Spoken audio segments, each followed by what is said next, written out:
درد لکھا ہے جناب حمزہ فضل اصلاحی نے، آواز و پیشکش صابر علی بینائی۔ استاد محترم مولانا صلاح الدین اصلاحی صاحب کے انتقال پر انہیں غیر معمولی خراج عقیدت پیش کیا جا رہا ہے۔ دن بھر غم کا اظہار کیا گیا، ان کی خصوصیات پر گفتگو ہوئی۔ ابھی ان کی شخصیت کے اور بھی پہلو سامنے آئیں گے۔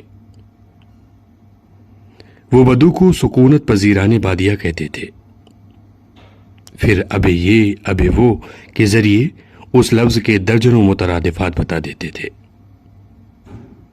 بدقسمتی سے قرآن کی تدریس کے دوران پہلے سال ان کی اہمیت کا اندازہ نہیں ہوا۔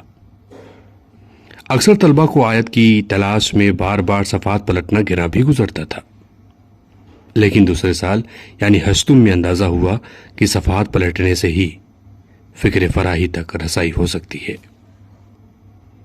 قرآن کو قرآن سے سمجھا جا سکتا ہے۔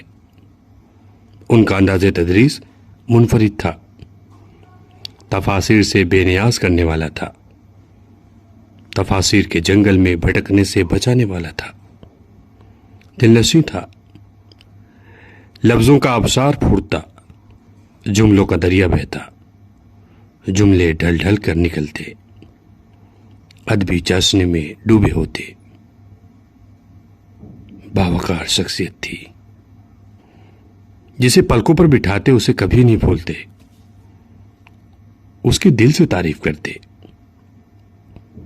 جس سے ناراض ہو جاتے اس کی طرف دیکھنا گوارا نہیں کرتے، اس کے ذکر پر بھی خاموش نہیں رہتے، کچھ نہ کچھ ضرور کہتے اور اپنے مخصوص انداز میں کہتے۔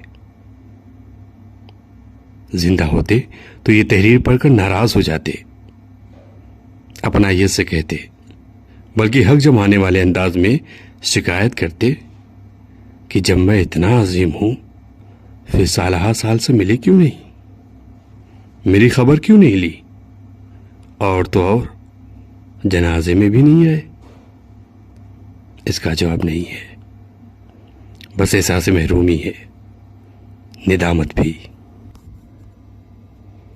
استاد محترم، آج بھی آپ کی ڈانٹ سے ڈر لگتا تھا، آپ کا روپ اور جلال ہی ایسا تھا۔ کسی غلطی کے بعد آپ کا سامنا کرنے کی ہمت کسی میں نہیں تھی۔ آپ کے سامنے آتا تو سب سے پہلے آپ یہی پوچھتے کہ ابے کہاں تھے، غائب تھے؟ بس اسی سوال کا جواب نہیں تھا میرے پاس۔ ایک اور سوال کا جواب ہمارے پاس نہیں تھا اور کبھی نہیں رہے گا۔ وہ سوال تھا کہ علم کے دریا کو، علم کے بہتے دریا کو ٹھہرنے کیوں دیا؟